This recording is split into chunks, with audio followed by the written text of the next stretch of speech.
હું બનાવી રહ્યો છું આજે? આજે ગુંદર પાક. વાહ, મસાલો તૈયાર કર્યો છે બધા. હા હું છે તપેલામાં કર્યું તગાડામાં. તગડામાં ગાયનું ઘી. સરસ મજાનો ભાઈ ગુંદર પાક બની રહ્યો છે.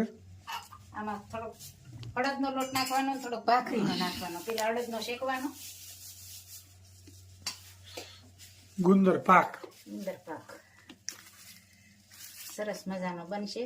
શેનો લોટ છે? આ અડદનો લોટ છે.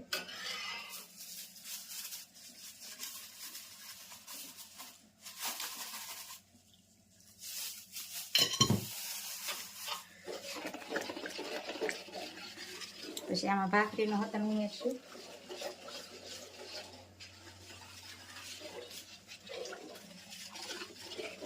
અડદનો લોટ હોય ને એ સારું. ચોખ્ખું ઘી, ગીર ગાયનું મસ્ત ઘી છે હો. First class. ઓહો, ધમાકેદાર. ધમાકેદાર ને ચમકેદાર. અડદનો લોટ રાબડા ઘીમાં શેકી નાખવાનો અને પછી થોડોક ભાખરીનો ઉમેરવાનો. પછી ગુંદ નાખવાનો. આમાં ગુંદ તૈયાર કર્યો છે. આ ગોળ, આ ટોપરું, આ બદામ, આ હૂંટનો ભૂકો ને આ પીપળી મૂળના ગઠોડા. એટલે શિયાળામાં એ સારું. ઘણી જાતની આઈટમ છે. લ્યો, હમ. સરસ મજાનો ભાઈ ગુંદર પાક બની રહ્યો છે. અને શેકાવા દેવાનો થોડીક વાર. પછી ઘઉંનો લોટ ઉમેરવાનો. ભાવતી હોય કોમેન્ટ કરજો. ગુંદર પાક હા, કોમેન્ટ તો બધાની હારી હારી જ આવે છે. અને બધાનો ખૂબ ખૂબ આભાર. બધાને જય સ્વામિનારાયણ, જય શ્રી કૃષ્ણ, જય જીનેન્દ્ર, જય સિયારામ, હર હર ભોલે મહાદેવ ને જય જલારામ બાપા. જય જલારામ બાપા. રેખાબેન ચૂચક રોજ લખે અને હા. સીમાબેન લખે જય સ્વામિનારાયણ, જય શ્રીયારામ, જય સ્વામિનારાયણ ને જય શ્રી રામ એમ લખે. જય શ્રી રામ. કોમેન્ટ દરરોજ હોય હો. હા, કોમેન્ટ ચંદ્રિકાબેન, સીમાબેન, ભારતીબેન ને આરતીબેન ને ચંદનબેન ને બધી બહેનો ખૂબ વિડીયા સરસ મજાના જોયે છે. બધી બહેનોનો ખૂબ ખૂબ આભાર. હા, બધાની કોમેન્ટ હોય સરસ મસ્ત મજાની. આમાં થોડો થોડો ગુંદર ઉમેરવાનો. એટલે આમ બરોબર ફૂલીને જાય દડા જેવો મસ્ત. બરોબર. આ તગડિયામાં થોડું થોડું નાખ્યા કરવાનો ગુંદર એમ ને? આ બધો ગુંદર છે કે લોટ હોત ભેગો છે? નહીં ગુંદ હો. પછી ખાંડ. આપણે થોડોક કાસો ગુંદ બનાવવાનો છે એટલે થોડોક વધારે ગળી નાખ્યો છે. સરસ મજાનો ભાઈ ગુંદર પાક બની ગયો છે. જે આ રીતે આમાં ઉમેરવાના. અને બધા ફૂલી જાય. અને આ રીતે થોડુંક તગડિયાને દાગી તો ફેરવવાનું. એટલે ગુંદર બધોય કડક ગુંદર મળે. પાક તૈયાર થઈ ગયો છે. ખૂબ સરસ મજાનો. હવે આ ગોળ ઉમેરવાનો.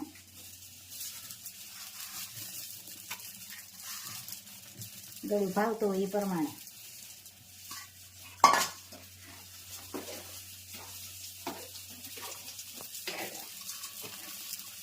પછી ગોળ તગડિયો ભરાઈ ગયો આખો. ગોળ ગળી જાય ને તગડિયો.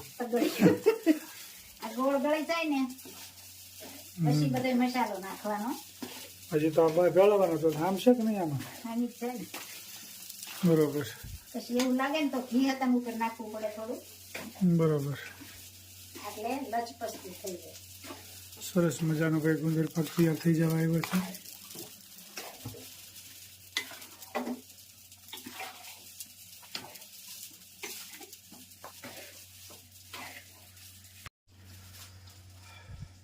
થોડુંક ઘી ઉમેરવાનું એટલે પછી આપણે નાખવું હોય ને બરોબર. ટોપરાનો ભૂકો મસાલો આવશે.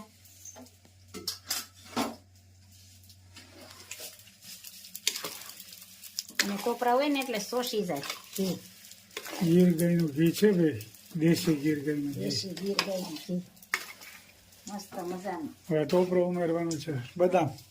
બદામ, કોપરું અને હોંઠનો ભૂકો. બરોબર. ઘણી વસ્તુ નાખવી નહીં. તો ઈ ગુંદર પાક ખારો બને ને. મોઢા મૂકો ને તો પીગળી જાય એવો બને. જો આ પીપળી મૂળના ગઠોડા. જેવું પીપળ. પીપળી મૂળના ગઠોડા છે. અને આ બદામ અને આ ટોપરું મિક્સ કરવાનું.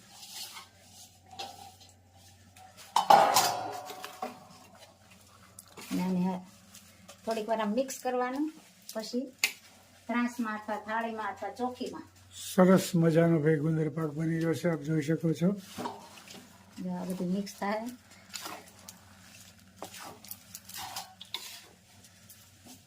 આ રીતે મિક્સ કરવાનું, ચીટાળી દેવાનું.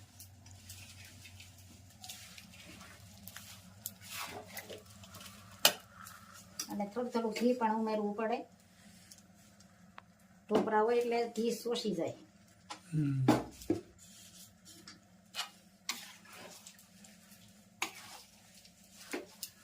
ઘી થોડુંક વધારે હોય ને તો આમ તાવી ફેરવવામાં લાગ આવે, બરોબર. નકર નીકળે નહીં આમ તાવી થા.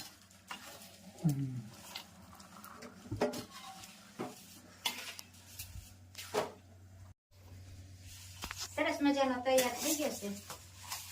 જામ પછી વાટકે દબાઈ દેવાનો એટલે ઉપર મસ્ત મજાનું ઘી હમાયું હોય એટલે સારું લાગે. ગુંદર પાક ભાઈ તૈયાર બની ગયો. પછી તાવીથી અહીંયા આમ શારી બધું કરી નાખવાનું, પછી કાઢવાની. આ નાના મોટા જેવા કરવા હોય એ રીતે સરસ મજાનો તૈયાર થઈ ટુકડા ગયો. કરવાના. આ રીતે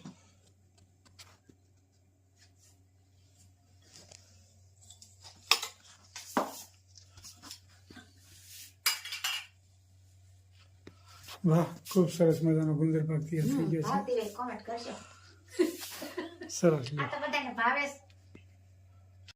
જય સ્વામિનારાયણ. એક વખત લોયા ગામમાં સુરા ખાચરની ઘેરે ચોરી થઈ, એટલે ચોર લોકો આવ્યા છે અને પટારો માં બધા પૈસા અને ઘરેણા ને એવું ભર્યું છે બધું. એટલે એ લોકોએ શું કર્યું કે પટારો લઈને સીધા અવાજ ન થાય ને એટલે ખેતરમાં જઈને તોડવાની કોશિશ કરી.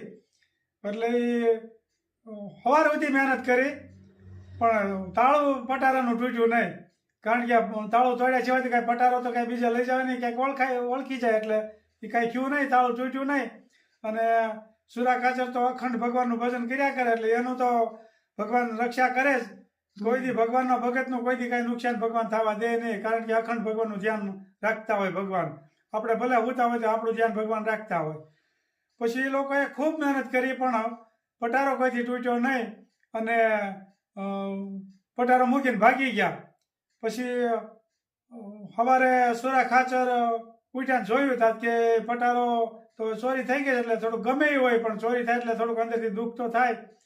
પછી સુરા ખાચરે સ્વામિનારાયણ ભગવાનને પ્રાર્થના કરી કે હે ભગવાન, અમારે ઘરે ચોરી થઈ છે, હવે એમાં 20,000 રૂપિયા હતા ને ઘરેણાની હતું, જે કાંઈ એમાંથી હતું એમાંથી અડધું હું તમને ધરમાં ધરી દે ભગવાનના મંદિરમાં, એવો સંકલ્પ કર્યો. એટલે સંકલ્પ કર્યો ને પછી સવાર પડી ગઈ એટલે ત્યાં ખેડૂત લોકો ખેતર ગયા છે, એટલે એને કીધું કાંઈ કોઈનો પટારો પડ્યો છે. એ જાણ થયેલો સુરા ખાચરને જાણ થયેલો સુરા ખાચર ત્યાં જોવા ગયા કે આ પટારો અમારો છે, ગઈ રાતે ચોરી થઈ હતી. એ પટારામાંથી 1 રૂપિયો ઓછો થયો નહોતો. એનો પૈસા રૂપિયા 20,000 રૂપિયા અને ઘરેણા બધું એમનું સલામત હતું. એ 20,000 રૂપિયા એટલે અત્યારના તો 40 લાખ કરતા કિંમત વધારે થાય, કારણ કે એ રાણી સિક્કો હતો ગાડાના પૈડા જેવો. અટાણા કાગળિયાની નોટું નહોતી, હાલતા બંધ થઈ જાય ને હાલતા ચાલુ થઈ જાય ને એવું નહોતું. અટાણા નાણું ખોટું પડી જાય, ખોટું ન પડે જિંદગીમાં, એવો સાચો રૂપિયો હતો. એ વખતમાં એ સુરા ખાચરે એમની પત્નીને વાત કરી શાંતાબાને કે મેં આવો સંકલ્પ કર્યો હતો કે અડધા પૈસા ધર્માદામાં ધરી દેવા. ત્યારે સુરા ખાચરના પત્ની શાંતાબા એવું બોલ્યા કે ચોર લોકોથી તાળું જો તૂટી ગયો હોત તો એ અડધા પૈસા એમાં મૂકીને વહી જાત કે બધા લઈ જાત.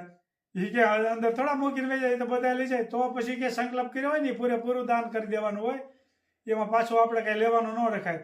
એટલે સુરા ખાચર તો બહુ રાજી થયા, કારણ કે એને તો જેમ દાન થાય ને એમ રાજી હતા, કારણ કે એનો આખો જે માણસ દાન કરતા એનો આખો જન્મ જ એવો ભગવાનને અર્પણ કરવાનો જ હોય, એને કોઈથી પૈસાનો લોભ ન હોય ક્યારેય.